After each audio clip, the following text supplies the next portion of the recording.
포천시 가평군 우리 당협 핵심당원 여러분들께서 모이신다 그래서 인사하러 저기 서울 강남에서 막 도착했습니다. 서울 강남을의 박진 국회의원입니다. 다시 인사드립니다.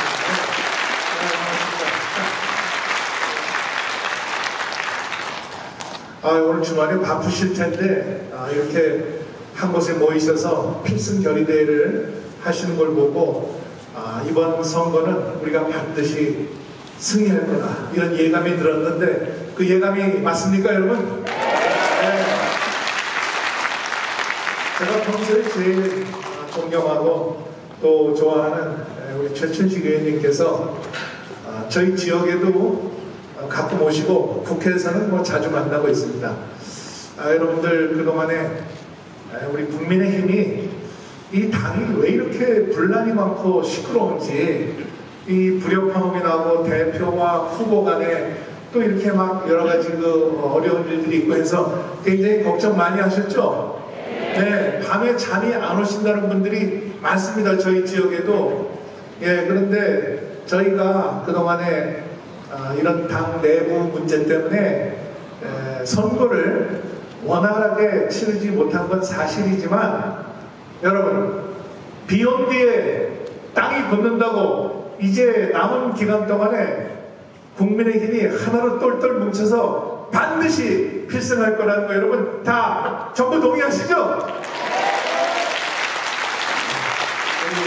윤석열 후보 또 이준석 당대표 그리고 이번에 새로 저희들이 그 선대위를 이제 정말 일하는 선대위 기동 조직으로 그리고 아주 민첩하게 움직일 수 있는 그런 선대위로 바꿨습니다. 군사를 다 빼고 했기 때문에 이번 선거는 우리가 똘똘 뭉치기만 하면 국민들의 마음이 다시 나갔던 국민들의 마음이 다시 들어올 거라고 저는 확신을 하고 있습니다.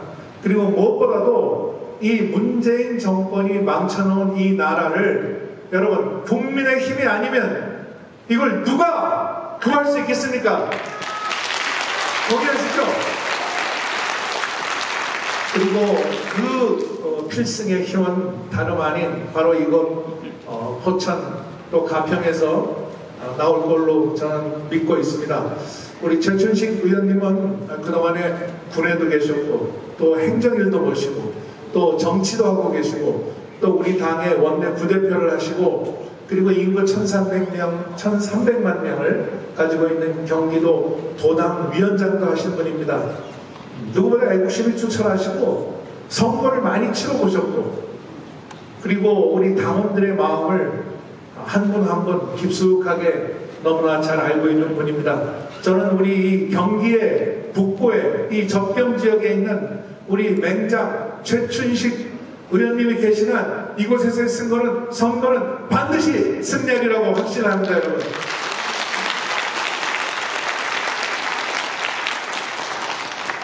지금 가장 중요한 게 뭐겠습니까? 우리 민심의 입장에서 보면 경제 아니겠습니까? 이 문재인 정부가 정말 고집이 세도 이렇게 셀 줄은 정말 몰랐습니다. 정말 처음으로 경험해보는 나라를 이 문재인 대통령이 만들고 있어요. 소득주도 성장은 말은 그럴듯하지만 거꾸로 돼 있는 거 아닙니까? 성장이 돼야 소득이 올라가지 주머니에 현금을 집어넣으면 경제가 좋아집니까? 그 돈 다 쓰고 나면 그 다음에 어떻게 되겠습니까? 삼척 동자도 알 수 있는 경제 논리를 거꾸로 뒤집어 세워서 그냥 돈 살포하고 돈 뿌리면 표가 올 거라고 생각하는데 여러분 어떻게 생각하십니까? 국민을 우습게 보는 거죠? 그렇기 때문에 이 경제가 안 돌아가고 있는 겁니다. 일자리는 누가 만들겠습니까? 기업이 만드는데 정부가 만듭니까? 공무원이 만듭니까? 민간에서 기업이 만들어야 되는데 기업이 일자리를 만들려면 일자리를 만들 수 있는 환경을 만들어줘야죠. 기업의 세금 낮추고 기업하기 좋은 나라 만들어야 되는데 세금 올리고 기업하기 어려운 나라 만들면 경제가 돌아가겠습니까 여러분? 거꾸로 가도 경제가 거꾸로 가도 한참 거꾸로 가 있습니다. 주 52시간 근무, 최저임금제 다 어려운 사람들을 위해서 한다고 하지만 주 52시간 근무를 해보니까 어떻게 돼요? 일자리가 사라집니다.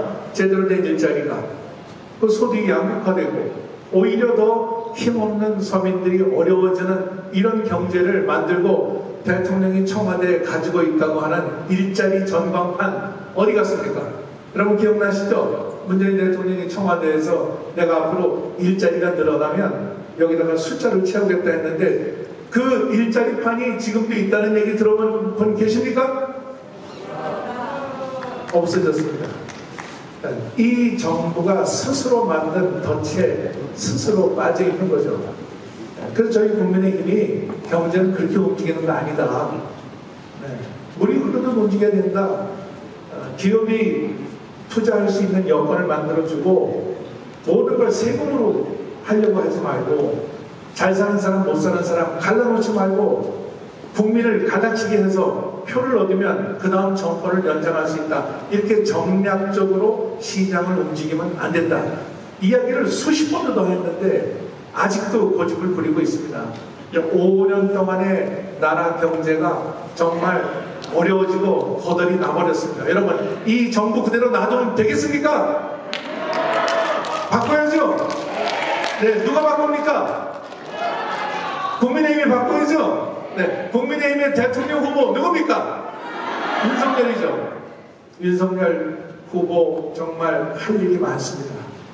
제일 중요한 우리 경제부터 먼저 바꿔야 됩니다.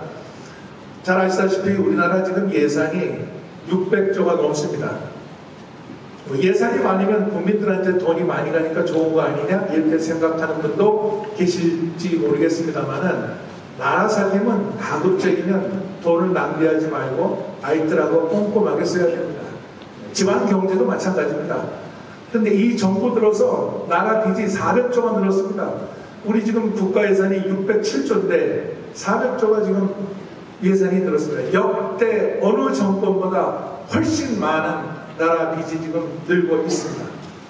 그런데 그것보다 더 어려운 것은 서민들입니다. 우리 국민들입니다.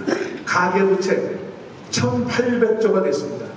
우리가 쓰는 정부 예산의 3배 이상의 지금 가계부채를 머리에 이고 있는데 이게 만약에 금리가 올라가서 대출금리를 제대로 갚지 못하면 어떻게 되겠습니까? 파산하게 됩니다.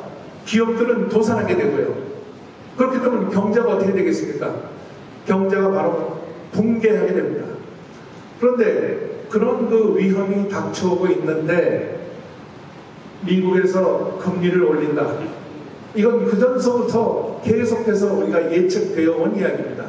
왜? 그동안에 미국이 돈을 많이 풀었는데 그 금융위기 이후에 그 양적 팽창된 것을 다시 회수하려면 인플레를 막으려면 금리를 올려야 되는데 미국에서 금리를 올려버리면 달러가 전부 다시 미국으로 돌아가고 그동안에 우리 국내에 투자했던 부동산, 금융 전부 다 빠져버리면 일거에 그냥 경제가 어려워집니다. 그리고 은행 금리 올라가고요.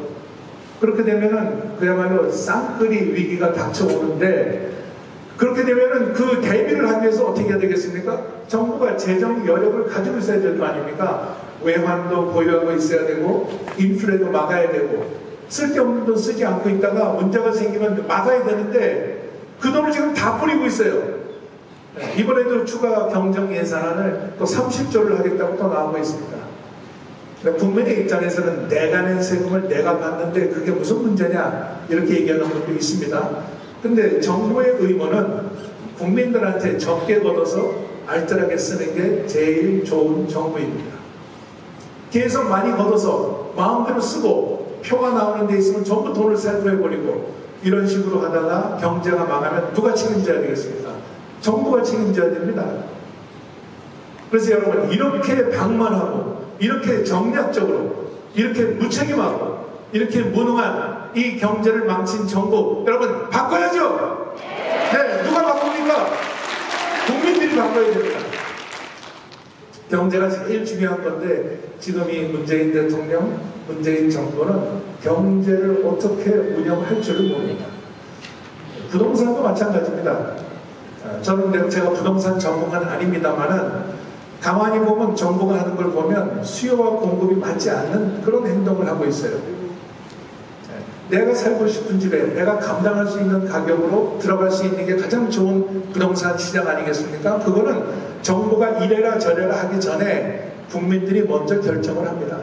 그런데 자꾸 규제하고 자꾸 부동산 세금 올리고 양도세 올리고 거래 못하게 하고 집 많이 가진 사람은 범죄인 취급을 하고 이러다 보니까 부동산 시장이 완전히 얼어붙으니까 어떻게 됩니까? 폭등할 수밖에 없죠. 그럼 그 폭등한 거에다가 공시지가 매기고 그 다음에 종부세 올리고 세금 매기니까 어떻게 되겠습니까? 집값을 통제할 수가 없습니다. 28번 부동산 정책을 내놨는데 이제는 완전히 누더기가 돼서 어느 누구도 이 정부의 망가진 부동산 정책을 수리할 수 없을 정도로 되었습니다. 여러분, 이런 정부 어떻게 됩니까? 폐차시켜야죠. 새로 바꿔야죠, 여러분. 동의하십니까? 네, 경제 운용을 어떻게 할 줄도 모르고 국민이 가지고 있는 재산권을 존중할 줄도 모르고 그냥 규제만 하고 세금만 올리겠다. 그렇게 해서 국민을 갈라치게 해서 다시 정권을 창출하겠다. 이런 잘못된 생각을 가지고 있는 문재인 정부는 저희 국민의힘이 나서서 이제 바꿔줘야 됩니다. 그런 생각과 비전과 전략을 우리 윤석열 후보가 가지고 있습니다. 저는 우리 당에서 선대위에서 윤석열 후보와 자주 만나서 이런 이야기를 할 기회가 있습니다. 윤석열 후보는 우선 제가 보기에 마음이 따뜻한 사람입니다. 네, 그동안에 검찰에 오래 있으면서 이 사법 질서를 만들기 위해서 잘못된 이런 범법 행위들을 이제 찾아내서 책임질 사람을 책임지도록 하는 그러한 그 사법 역할을 했기 때문에 자칫 딱딱해 보일 수도 있지만은 실제 만나서 이야기해보면 아주 마음이 따뜻한 사람입니다. 그리고 상대방의 입장에서 한번 다시 생각을 해보고 또 상대방이 이야기하는 걸 경청을 하고 그리고 내가 지도자로서 뭐를 해야 할지에 대해서 물어보고 대화를 해보면 정말 품성이 참 좋은 사람이다. 이렇게 여러분들도 아마 느끼실 겁니다. 제가 대학을 다니면서 윤석열 후보가 저희 대학 후배입니다. 법대 대학 후배로 학교에서 만났는데 친구들이나 또 자기가 아는 사람들이 집안에 경사가 있거나 조사가 있거나 이러면 꼭 가서 위로해주고 축하해주고 또 누가 장가간다 그러면 가서 함 지어주고 또 친구가 시험 보는데 합격했다 그러면 축하해주고 또 떨어졌다 그러면 위로해주고 이런 사람입니다. 그냥 나만 혼자 잘나서 내가 출세해서 대통령 후보가 돼서 하겠다 이거 절대 아닙니다. 그렇기 때문에 저는 윤석열 후보가 가지고 있는 그 인간성, 품성 이걸 제가 잘 알고 있기 때문에 제가 모든 걸 바치고 도와주겠다 이렇게 이야기를 한 것입니다. 제가 지난 9월 초에 이곳 포천 가평지역에 계신 우리 당협 핵심 우리 당원 여러분들 그때 가서 그때 인사드렸는데 혹시 기억하십니까? 네. 그때 저도 대통령 경선에 나왔었습니다. 그래서 여기 우리 최춘식 의원님과 함께 우리 대한민국을 새롭게 만들고 새로운 정권을 만들어서 꿈과 희망을 잃어버린 대한민국을 다시 찾자 이렇게 얘기했는데 우리 그 포천하고 가평에서 저를 가장 열렬히 후원해 주신 분들이 전부 오늘 이 자리에 계신 것 같습니다. 제가 감사의 말씀을 먼저 드립니다. 저는 이제 당시에 여의치 못해서 대선 후보로서 끝까지 완주를 하지는 못했습니다만은 제가 바로 윤석열 후보에게 공개적으로 내가 가진 모든 능력과 모든 정책과 그리고 모든 조직을 가동해서 윤석열 후보를 돕겠다 이렇게 공개적으로 선언을 했습니다. 그리고 지금 선대위에서 일을 하고 있습니다.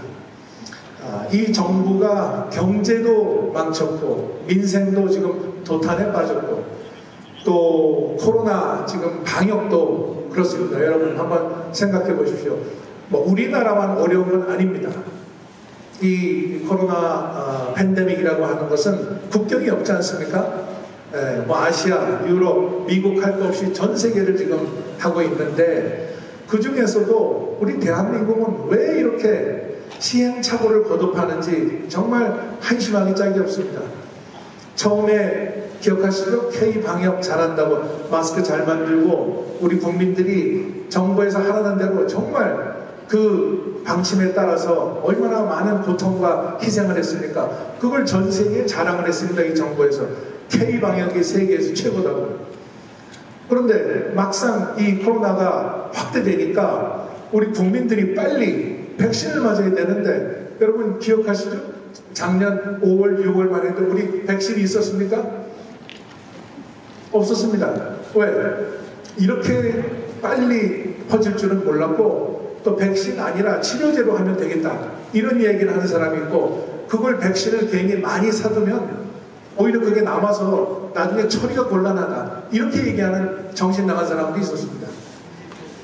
그런데 세계적으로 우리 아시아에서 보면 다른 나라들은 어떻게 했습니까? 중국은 아예 봉쇄를 해버렸고, 지금 대만도 마찬가지고 싱가포르도 그렇고, 물론 외국과의 이런 왕래 또 경제 이런 거 중요합니다만은 가장 중요한 것은, 그렇죠? 외국인 출입국하고 입국할 때 그 방역 조치를 가장 철저히 해야 되고, 두 번째 가장 중요한 것은 역시 백신을 확보해서 가장 양질의 검증된 백신을 국민들에게 빨리 접종을 시켜야 되는 거죠. 그게 늦은 겁니다. 제가 오죽하면 야당 의원으로 미국에 가서 남는 백신을 우리한테 좀 꽂아달라, 그냥 달라는 게 아니고 남는 백신을 먼저 우리한테 빌려주면 우리가 그걸 먼저 쓰고 그 다음에 우리가 만들든지 아니면 우리가 확보를 하든지 해서 다시 갚아주겠다, 이렇게 이야기를 하러 미국에 갔었습니다. 5월 달에 배낭 메고 우리 제 개인 경비로 아무도 없이, 보좌관 없이 저하고 최영도 의원하고 두 사람이 배낭을 메고 갔었습니다. 근데 미국에 가니까 미국 국회의원이 저한테 물어요. Are you vaccinated? 이렇게 물어봅니다. 당신 백신 맞았습니까? 그래서 제가 못 맞았습니다. 그랬더니 아니 왜 백신을 못 맞습니까? 그래서 없으니까 못 맞죠. 한국에 있는 국회의원도 지금 백신을 맞을 게 없습니다. 그랬더니 미국 사람들이 안 믿어요. 아니 어떻게 그러냐고. 이거 밖에 나가면, 길거리에 나가면 백신이 있는데 가서 맞으면 되지 않냐고. 그래서 제가 이렇게 대답했습니다. 나는 여기에 백신을 맞으러 온 사람이 아닙니다. 미국이 가지고 있는 남는 백신을 제가 빌리러 온 사람이지 미국에 백신을 맞으러 온 사람이 아닙니다. 내가 여기서 빌려서 가져갈 때까지는 난 백신 안 맞겠습니다, 이렇게 이야기를 했습니다. 그 당시에 우리 국내에 있는 젊은 사람들도 병사들도 백신 접종이 안 됐었습니다. 우리 군에 있는 약 30세 이하 젊은 군인들도 맞을 백신이 없었습니다. 그래서 제가 미국에 있는 백악관 국무성에 있는 사람들한테 그렇게 얘기했습니다. 지금 한미연합군이 있는데 북한의 위협을 막기 위해서 동맹을 하고 있는데 미국 군인들은 백신을 맞고 거기에 같이 일하는 카투사도 지금 백신을 맞고 있는데 정작 우리 젊은 한국 군인들은 맞을 백신이 없어서 발을 동동 구르고 있다. 한미 합동훈련을 하려면 우리 군인들도 같이 백신을 맞아야 될 거 아니냐. 가장 최우선으로 미국이 가지고 있는 여분의 백신을 먼저 보내달라, 이렇게 얘기를 했습니다. 그래서 한미 정상회담을 통해서 바이든 대통령이 이야기한 거 여러분 아마 잘 기억하실 겁니다. 한국 군에 55만 군에 백신을 제공하겠다, 이렇게 해서 얀센 백신이 100만 개가 온 겁니다. 여러분,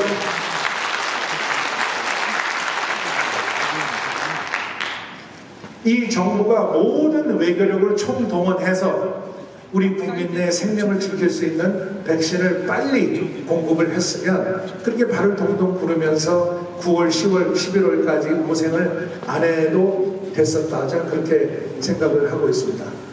또 그 다음에는 이제는 백신이 공급이 되고 접종이 됐으니까 이제는 다 풀겠다. 이제 위드 코로나 시대다. 이제는 코로나랑 같이 살아야 된다. 그렇기 때문에 4명 모이는 거 8명으로 풀고 9시에 끝나는 거 12시까지 하고 다 풀겠다. 이렇게 얘기를 했는데 그때 이제 전문가들은 그랬습니다. 이거 그렇게 하면 안 됩니다. 단계적으로 해야지 갑자기 다 풀어놓으면 그 다음에 돌연변이 백신이 오면 어떡합니까? 새로운 접종해도 돌파 감염할 수 있는 백신이 오면 그때 어떻게 할 겁니까? 전문가들이 물어봤는데 이 정부에서 그냥 풀어버리지 않았습니까? 위드 코로나. 그 결과 어떻게 됐습니까? 다시 또 이걸 규제를 할 수밖에 없는 이런 시행착오를 계속 거듭하고 있는 이 문재인 정부. 정말 무능하고 무책임하고 그리고 국민들에게 가장 좋은 정책이 무엇인지 그것을 판단할 능력이 없는 이런 정부. 여러분, 이 무능한 정부 그냥 놔두면 되겠습니까? 바꿔야죠. 네, 우리 국민의힘이 바꿔야 됩니다.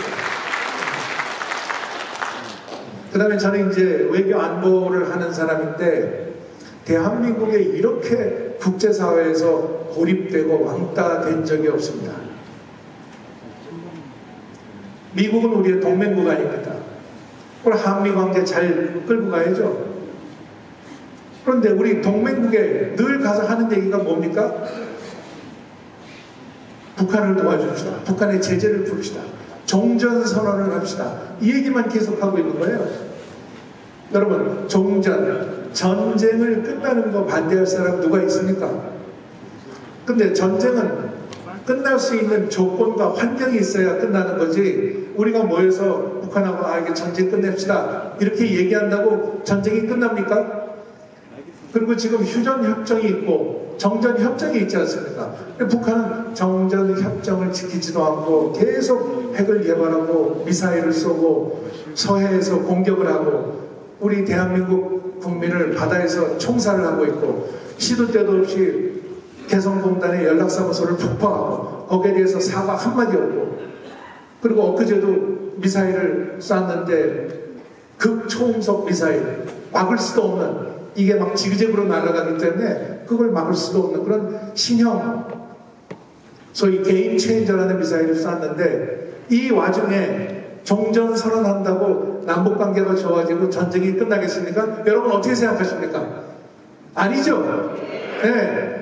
북한이 스스로 이런 대남 전략을 바꾸고 비핵화를 하고 그리고 정전협정을 준수해서 정말로 전쟁을 끝날 수 있는 조건을 만들겠다는 걸 우리가 확신하기 전에는 그거 믿을 수 있겠습니까, 여러분? 네, 무조건 전쟁을 종식하자 이 얘기만 하고 있으니 동맹국인 미국에서는 이걸 과연 어떻게 해야 할지 참 난감한 상태입니다. 하지 말자고 할 수도 없고 하자고 할 수도 없고 지금 한미관계가 겉돌고 있습니다. 표류하고 있죠. 그리고 미국은 지금 가장 중요한 상대가 어디겠습니까? 중국입니다. 중국이 그동안에 경제가 많이 올라가고 또 군사적으로 팽창을 하고 그리고 중국이 지금 2025년에는 전 세계 제조업 기술의 80% 이상을 초인류 기술을 가진 국가가 되겠다. 이런 목표를 세우고 있습니다. 그리고 미국의 입장에서 보면 중국과 가장 중요한 미중 관계에서 경제적 파트너도 되지만 미국 국가 안보에 위협을 주는 그런 기술적인 패권 도전 이것은 그냥 볼 수 없다. 이런 판단을 하고 있는 것이죠. 그것이 그냥 단순한 기술이 아니라 국가 안보를 위협하고 있다는 겁니다. 자동차 배터리에서부터 반도체에서부터 히토류 그 다음에 의약품 모든 기술들이 이제는 전부 국가 안보적인 의미를 가지게 되기 때문에 이제 그야말로 경제 안보 시대로 들어왔다. 그렇기 때문에 중국을 견제하지 않으면 미국 경제가 더 이상 돌아갈 수 없다. 이런 아주 절박한 판단을 하고 있습니다. 거기에 우리 동맹이 도와줘야 되지 않겠습니까? 금년이 한국과 중국이 30주년이 됐습니다. 수교 30주년. 여러분들 기억하시죠? 1992년에 한국과 중국이 우리가 친구가 되자 해서 악수를 했죠. 전 한국과 중국이 정말 친구가 됐으면 좋겠다 이렇게 생각을 하고 지금도 그렇게 생각을 하고 있는데 실상은 그렇지가 않습니다. 중국이 점점 힘이 커지니까 10년 전, 20년 전에는 우리가 중국에 가면 여러분 한국 사람 대우 얼마나 잘 받았습니까? 한국에서 왔다 그러면 부러워하고 우리 어디 관광을 가거나 물건을 사거나 또 어디 중국 사람들을 만날 때 정말 코리아 대한민국에서 왔다 그러면 정말 선진국 대우해줬습니다. 그렇기 때문에 우리 기업들이 많이 중국에 들어가서 제조업도 하고 거기서 다시 가공을 해서 미국과 유럽으로 팔고 또 한국과 중국 간에 교류도 많이 이루어졌는데 중국이 어느 날 그 사드라고 하는 북한이 핵과 미사일로 공격하는 그 미사일을 방어하기 위한 그런 방어 미사일을 미국과 상의를 해서 우리나라에 갖다 놨더니 그걸 가지고 시비를 걸고 경제 보복을 하고 한류를 금지하고 한국에 대해서 그야말로 압박을 하고 부당한 간섭을 하고 이렇게 하는 걸 보고 우리 국민들이 이거 내가 생각하던 중국이 아닌데 그런 중국이 아니야. 아무리 경제가 중요하고 아무리 중국과 우리가 경계를 하고 있지만 국경선을 한반도와 마주하고 있지만 대한민국의 주권이나 우리의 정체성이나 우리의 국익이나 이런 문제를 부당하게 간섭하고 압박을 하면 어떻게 해야 되겠습니까? 당당하게 중국의 아니라고 이야기를 할 수 있어야 제대로 된 국가 아니겠습니까, 여러분? 어떻게 생각하십니까? 네. 중국이 서해 바다에 124도 선을 딱 그어놓고 그 이상은 한국의 군함이 들어오면 안 된다 이러고 있습니다. 우리 방공 식별구역이 있는데 거기에 중국 비행기들이 들락날락하고 있어요. 그 동북공정을 통해서 과거에 우리 고구려 시대 발해문화 그리고 우리 한국 이건 우리 지방정부였다. 중국의 지방정부였다고. 시진핑 주석이 도널드 트럼프 대통령을 만나서 한국은 원래 우리 중국에 속해 있는 지방정부였기 때문에 한국 문제는 나한테 맡기라고. 김치와 한복이 원래 중국 거였다고. 그 우리 그 BTS 소년 우리 K-pop 아티스트들이 가서 한미 동맹이 얼마나 중요하냐 이 얘기를 하니까 중국 네티즌들이 그냥 떼로 달려들어가지고 그걸 비난을 하고 중국이 이런 나라가 돼버렸습니다. 저는 이 한중 관계에서 이렇게 우리 국민들의 대중인식이 나빠진 것은 중국의 책임이라고 봅니다. 여러분 어떻게 생각하세요?